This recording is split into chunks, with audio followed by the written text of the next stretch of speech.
मेरा नाम राधा है। मेरी उम्र 25 साल है।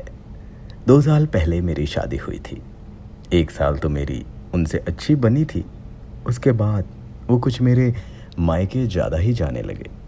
मैं उनसे बोलती, मैं भी चलूँगी, तो बोलती कि तुम क्या करोगी, मैं सुबह आ जाऊँगा। वो स्मार्ट थे, नौजवान थे, पढ़े लिखे भी थे और मैं थोड़ा उनसे कम पढ़ी लिखी थी। लेकिन शादी के बाद मैंने ये चीज़ जानी कि वो इधर उधर भी किसी से बातें किया करते हैं। मेरी मम्मी भी थोड़ा आशिक मिजाज की हैं। पापा जी ज़्यादा उम्र के थे और मम्मी जी उनसे 5 साल छोटी हैं। मेरी माँ हमेशा मेकअप करके रहती है और अच्छे कपड़े अपने शरीर पर बहुत ध्यान देती है, तो वो अभी भी 30 साल की लगती है। मुझे तो कभी कभी शक होता है कि मेरे पति मेरे मायके इसीलिए जाते हैं कि मेरी मम्मी से मिले, लेकिन मैं केवल शक ही करती हूँ। इस बारे में मैंने उनसे कभी बात भी नहीं की, क्योंकि मैं सोचती हूँ कुछ बोलूँगी तो वो उसका उल्टा मतलब ही निकालेंगे और लड़ाई करने लगेंगे। हो सकता है मारपीट भी करने लगे। इसलिए उनसे मैंने इस बारे में कोई बात नहीं की। पर मैं समझती हूँ एक बार बात कंफर्म हो जाए तो कुछ करूँ। इसलिए वो जब भी मेरे मायके जाते हैं तो मुझे शक होता है। कोई काम हो तो जाओ, बिना काम के भी चले जाते हैं। और उनके फ़ोन पर मम्मी का भी कई बार फ़ोन आता है। मैंने उनका फ़ोन चेक किया तो घंटों मेरी मम्मी से बात करते हैं। इसलिए मुझे और शक होता है। एक बार तो मेरे मन में ख्याल आया कि चलो उनको 4 बातें मैं सुना ही देती हूँ। फिर मैं चुप हो गई कि घर में लड़ाई करने से क्या फ़ायदा, थोड़ा और रुक जाती हूँ, उसके बाद बात करूँगी। मेरे पति कुछ रंगीन मिजाज के थे। ये बात मुझे सुहाग रात के दिन ही पता चल गई थी। उस दिन उन्होंने मुझे अजीब ढंग से मेरे हर नाजुक अंग को छुआ था, जैसे कोई बच्चा अपने खिलौने अपने प्यारे प्यारे हाथों से खेलता हो। उनकी मांगे भी अजीब थीं। कभी किसी ढंग से प्यार को मांगते थे तो कभी दूसरी तरफ से दूसरे ढंग से। मैं उसी दिन हैरान हो गई थी। मैं इतनी हैरान हो गई और ये सोचने कि ये कैसा आदमी मेरी ज़िंदगी में आ गया। उस दिन से जाना मुझे अच्छा नहीं लगा और फिर मैं सोचने लगी कि ये तो इन्हीं के साथ ज़िंदगी काटनी है और मैं काट रही थी। लेकिन इनका ससुराल में बार बार जाना मुझे अच्छा नहीं लगता। मोहल्ले वाले कहते हैं देखो रोज़ रोज़ आ गया, इनके घर कुछ खाने पीने को है ही नहीं। कई लोग कई तरह की बातें करते रहते थे।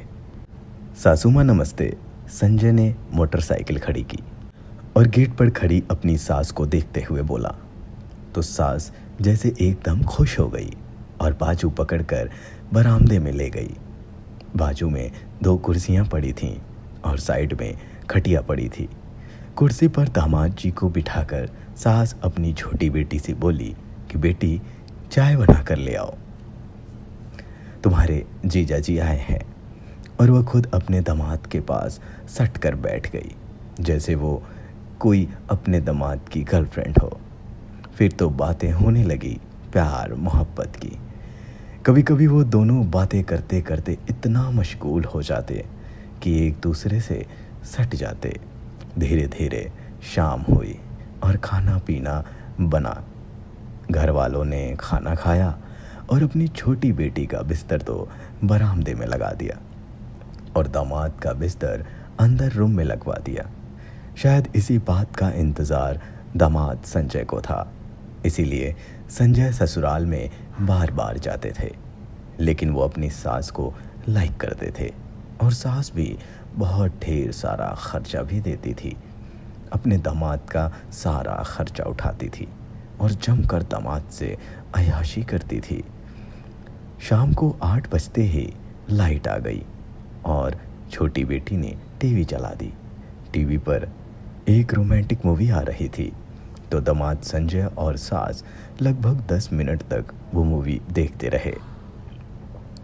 पर वो मूवी कम देख रहे थे, अपनी बेटी के सोने का इंतज़ार कर रहे थे, क्योंकि उनको तो दोनों को आपस में प्यार का खेल खेलना था, जिसके लिए दामाद संजय ससुराल आता है। लगभग आधे घंटे के बाद छोटी बेटी को नींद आ गई और संजय अपनी सास से बोला, सासू जी अब तो टीवी बंद करो, चलो चलते हैं, अंदर बैठकर बात करेंगे। ये बात सास के समझ में आ गई और उसने उठकर झट से टीवी को बंद कर दिया और दोनों कमरे में चले गए। कमरे में हल्के बल्ब की रोशनी थी और एक बड़ा सा बेड पड़ा था। इस पर मखमली गद्दों का बिछौना भी था और मोटी मोटी तकिया लगी थी। संजय जाकर बेड पर ऐसे लेट गया जैसे वो कई महीनों का थका हारा हुआ हो और सास एक ग्लास गरम गरम दूध लेकर आई जैसे कोई उसकी सुहाग रात हो, और उसने दामाद को पकड़ा और दामाद को वो ग्लास का दूध पकड़ा दिया। संजय उसको चुस्की चुस्की मारकर पीने लगा। करीब 10 मिनट तक वो दोनों बैठकर बातें करते रहे, पर उनको जब लगा कि बाहर कोई चहल पहल नहीं है, अब तो छोटी बेटी भी गहरी नींद में होगी, सारा माहौल शांत हो चुका है, तो उनका प्यार अब धीरे धीरे ऐसे चढ़ने लगा जैसे शराब का नशा धीरे धीरे जिसमें चढ़ रहा हो। पर उनका भी प्यार एक शराब की तरह था जो नाजायज़ था। फिर भी वो लोग उसको जायज़ बनाकर अय्याशी कर रहे थे। संजय को भी इंतज़ार नहीं हो रहा था, तो उसने सास से बोला, अरे सास जी क्यों बातों में उलझा कर रखी हो, चलो आराम करते हैं। सास ने ये कहते हुए हाथ हटा दिया। अरे दामाद जी, प्यार का मज़ा लूटना चाहते हो तो थोड़ा इंतज़ार करना भी सीखो। इंतज़ार करने में प्यार का मज़ा दोगुना हो जाता है। तो संजय का मुंह जैसे बन गया। ठीक है, इंतज़ार कर लूँगा, लेकिन ज़्यादा नहीं, मुझे पिछले 1 हफ्ते हो गए हैं आपसे मिले हुए, और आपकी वो बेटी है जैसे यहाँ आने ही नहीं देती। उसको तो लगता है कि मैं उसी के पास रहूं, लेकिन आपकी बेटी तो मुझे पसंद ही नहीं है। दामाद की ये बात सुनकर सास थोड़ा सा मुस्कुराई और दीवार के दूसरी तरफ जाकर दीवार के सहारे बैठ गई। संजय तो वैसे भी बेताब था, तो सास के जैसे बढ़ते ही संजय दूसरी तरफ गुलाटी मार कर चला गया और सास के हाथ में अपना हाथ रख दिया। अब सास दीवार के सहारे बैठी थी, तो वो भी खिसक कर नीचे बेड पर आ गई।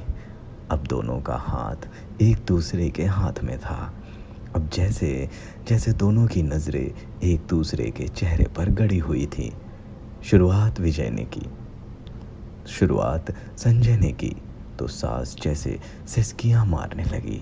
बोली, आप बिना दामाद जी एकदम शाहरुख खान लगते हैं।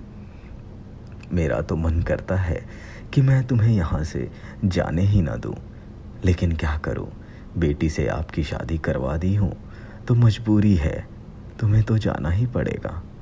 ये सब बातें दामाद सास की सुन रही थी और अचानक बोला, अरे जी कहाँ हो, उस चुड़ैल की बात कर रही हो? अभी हम लोग जो खेल खेलने जा रहे हैं उसके बारे में बात करो। और वो झट पलटी मारकर अपना एक हाथ सास के कंधे पर रख दिया। सास भी बहुत बनठन के रहती थी और उसका बड़ा गले वाली चेन से उसके गुब्बारे बाहर आने को बेताब थे, जैसे कोई कैदी जेल से बाहर आने के लिए बेताब हो जाता है। अब तो संजय से रहा ही नहीं जा रहा था। उठकर खड़ा हुआ और अपना डंडा निकाला और सास की कटोरी में डाल दिया। सास का रिएक्शन ऐसा था जैसे उसे कोई सोने का हार हाथ लग गया हो। उसकी मुस्कुराहट प्यार में बदल गई और वो दामाद को जमकर प्यार करने लगी। दोनों एक दूसरे की नज़रों में खो गए और करीब 20 मिनट तक वो दोनों प्यार का मैच खेलते रहे। उसके बाद सास उठकर वॉशरूम चली गई।